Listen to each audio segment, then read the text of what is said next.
No nosso quadro Seu Advogado, nós sempre trazemos um homem de Deus que é pastor e também advogado. Doutor Irlan Melo está aqui do meu lado. Irlan, tudo bem? Tudo bem, pastor. Bom tê-lo conosco mais uma vez, viu? Obrigado. E hoje nós vamos falar sobre direito digital. E é uma coisa muito nova no Brasil, né, Irlan? E muito se comenta sobre direito digital. Há muitas dúvidas e uma legislação nova precisa ser criada, inclusive, né? Está sendo criada.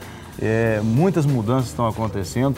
E o que o âmbito digital, cibernético, oferece que possa promover ou produzir direitos para quem utiliza? Sim, pastor. Nosso Congresso está discutindo, nesse momento, né, o marco civil da internet. O que significa isso? São as diretrizes, as balizas, aquele tipo de situação onde você tem os seus direitos e os seus deveres também. Então, é muito importante, em todas as relações que envolvam a internet, você ter assim, parâmetros para que você possa tomar decisões corretas, agir da maneira correta e também, em determinadas circunstâncias, você poder se defender ou defender os seus direitos. Porque tem gente que pensa que na internet ele pode falar o que quiser, né? O cara usa a posta o que expressão, quer. se terra de ninguém.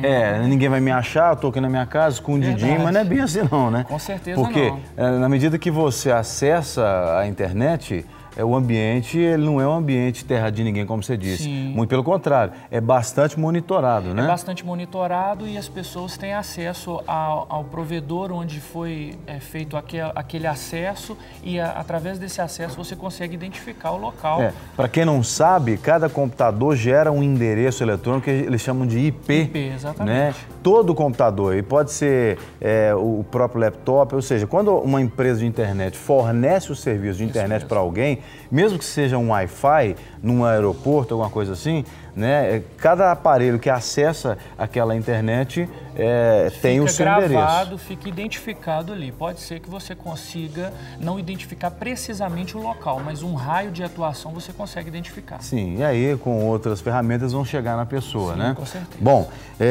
então muito cuidado com o que você vai fazer na internet, porque somos mais ainda observados. Aliás, eu acho que a internet é uma ferramenta que muitos governos criaram para vigiar muita gente, né? Na verdade, a internet surgiu na questão militar, né? Sim. Surgiu com os militares e depois se transformou nessa rede mundial que hoje nós conhecemos. Bom, e tem aqui algumas dúvidas, né? E o pessoal que nos assiste mandou para a gente algumas perguntas e a gente vai agora colocar essas perguntas numa tela para você então conferi-las. Vamos lá, produção, mostra para a gente aqui no nosso telão. Bom, está dizendo ali, quando alguém utiliza a internet para caluniar ou difamar alguém, o que deve ser feito, Irlan? Pois olha, vamos lá. Nós temos na rede mundial de computadores, na internet, nós temos vários sites e através desses sites você pode publicar suas opiniões. Porém, as opiniões elas precisam ser levadas a efeito de uma maneira civilizada. Então, por exemplo, se você utilizar uma rede social para poder difamar alguém ou caluniar alguém, a pessoa ofendida, a primeira coisa que ela deve fazer é um boletim de ocorrência. Ela precisa imprimir aquela página para que ela tenha uma prova, faça um boletim de ocorrência. Por quê? Para ela ter essa situação documentada. A segunda coisa que ela deve fazer é comunicar ao provedor, que é a pessoa que é a detentora do site, para que ele retire aquilo do ar.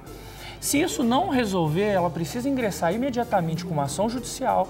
Essa ação judicial vai ser solicitada uma liminar e através dessa liminar essa página deverá sair do ar e também, se conseguir se identificar a pessoa que praticou essa calúnia ou essa difamação, a pessoa pode ser processada criminalmente e também por danos morais. Se a página não retirou do ar, ela também é corresponsável e ela também pode ser responsabilizada tanto no âmbito criminal quanto no âmbito civil, no caso dos danos morais. Muito bem, vamos para uma próxima dúvida, né, que o pessoal de casa normalmente tem também. Coloca na tela, fazendo favor, vamos ler ali. Se alguém utilizar o site do meu banco e conseguir retirar valores da minha conta corrente, o que eu devo fazer?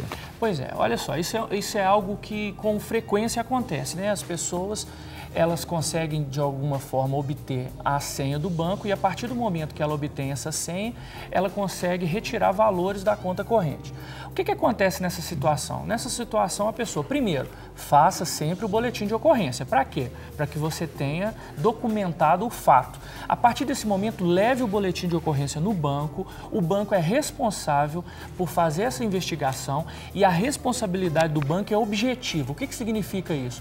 Não precisa se provar que você não teve culpa. O banco, na medida que ele fornece um tipo de serviço, que é um site onde a pessoa pode utilizar para fazer as suas transações bancárias, ele também é responsável por qualquer evento danoso, ou seja, por qualquer furto de valores, roubo de valores que o cliente, no caso o consumidor, tiver. A partir desse momento, então, ele tem que ser ressarcido.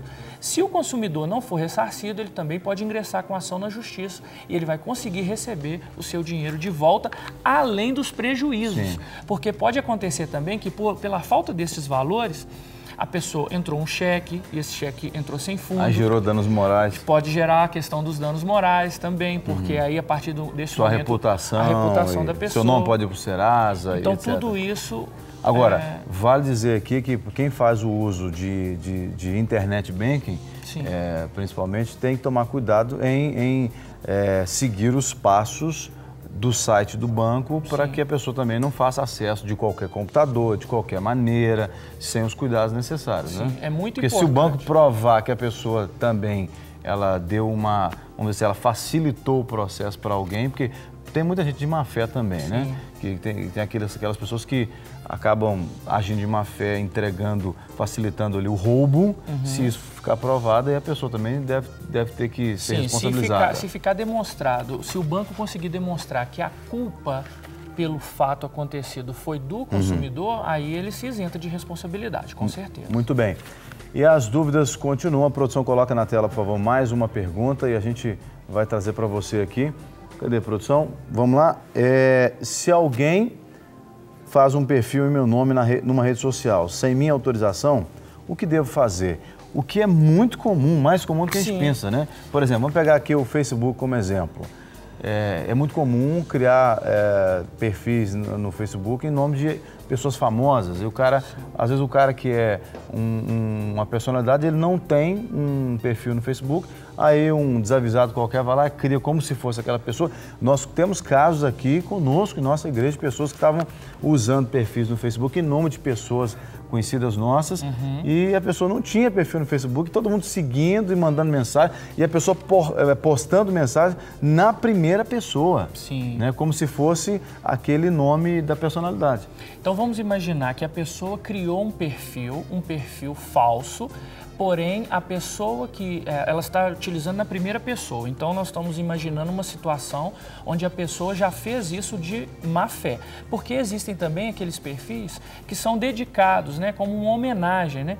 E até o próprio artista, a personalidade pública, ela aceita aquilo e não tem nenhum problema. Por quê? Porque é como se fosse uma fanpage, um perfil de homenagem para a pessoa. Se a pessoa não se sentir incomodada, não tem nenhum problema. Agora vamos imaginar que a pessoa fez o perfil com a intenção de se passar por aquela pessoa.